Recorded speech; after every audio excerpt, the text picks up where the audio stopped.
Doctor साहब ये बताइएगा कि जो नी पेन है या घुटनों का दर्द है, इसकी क्या वजूहात होती हैं, और आया कि बढ़ती उम्र के साथ ये ज्यादा होती हैं, लेकिन आजकल तो मैंने देखा है कि यंग लोगों में भी ये। जी बहुत शुक्रिया राना साहब। मेरा नाम डॉक्टर लुकमान असगर है। मैं consultant orthopaedic and trauma surgeon हूँ और मैं मिल्थीफ हॉस्पिटल में प्रैक्टिस कर रहा हूँ। आपने बहुत अच्छा क्वेश्चन किया कि ये बहुत ही कॉमन रीज़न है आजकल।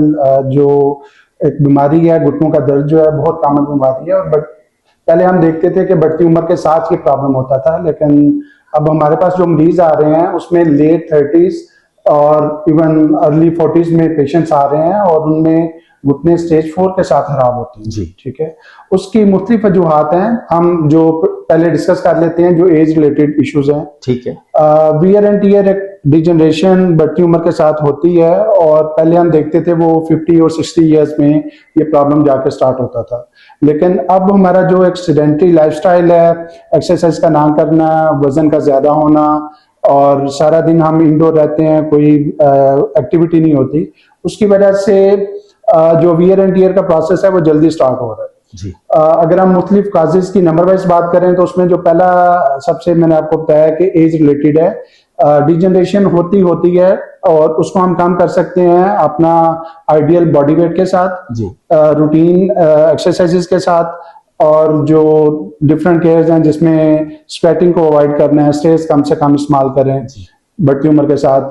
और अगर हम यंगर एज में बात करें तो उसमें सबसे ज्यादा जो कॉमन काज है वो है वजन का ज्यादा होना। जी। और उसमें जंक फूड का इस्तेमाल करना, फास्ट फूड का इस्तेमाल करना, ये इसकी वजह से, प्लस जो डिफरेंट बॉटल्स हैं, सॉफ्ट ड्रिंक्स हैं, उनका इस्तेमाल करने की वजह से ये प्रॉब्लम ज्यादा होता जा रहा है। जब हम सॉफ्ट ड्रिंक्स यूज करते हैं तो कैल्शियम अब्जॉर्ब भी कम होती है, हम ले भी रहे हैं, इनटेक कर भी रहे हैं, तो स्टमक अब्जॉर्ब कम करते हैं अगर हम साथ ही सॉफ्ट ड्रिंक यूज कर रहे हैं।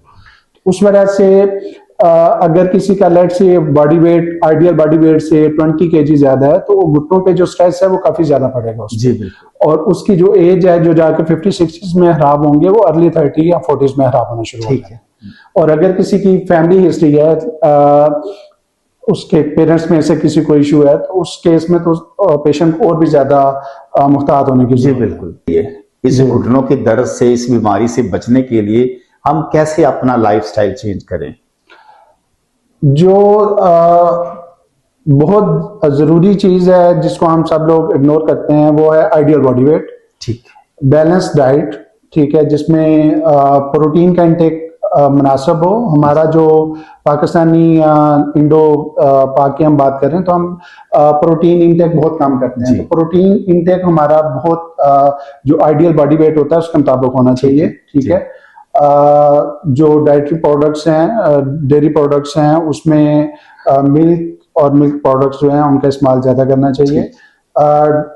जो हम आइडियल बॉडी वेट की बात करते हैं, BMI एक कैलकुलेटर होता है, उसके मुताबिक हमारा बॉडी वेट होना चाहिए।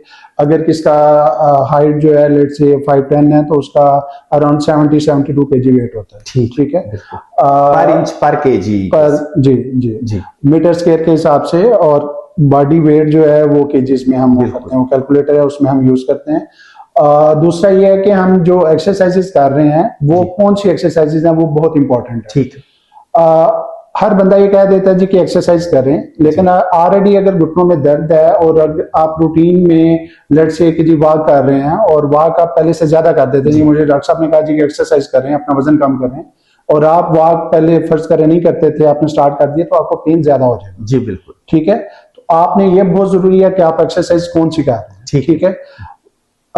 जो ब्रिस्क वॉक है या रनिंग है, अगर आपको पेन है तो वो उससे ज्यादा हो जाए। ठीक, वो नहीं कर, अगर दर्द है तो फिर नहीं आप अवॉइड करें उसको। उसमें आप साइकिलिंग कर सकते हैं, स्विमिंग कर सकते हैं। बिल्कुल। और हमारे जो मसल्स हैं उसमें क्वाड्रिसेप्स मसल्स होते हैं और हैमस्ट्रिंग मसल्स हैं, 2 मसल्स ग्रुप्स हैं, इनकी हमने स्ट्रेंथनिंग एक्सरसाइजेस करनी होती है। जी बिल्कुल। ठीक है, ये आपको आम रूटीन में मिल जाती है, नेट से भी इंफॉर्मेशन, और किसी भी फिजियोथेरेपिस्ट के पास जाएंगे तो उससे भी आपको ये आइडिया हो जाएगा। बिल्कुल।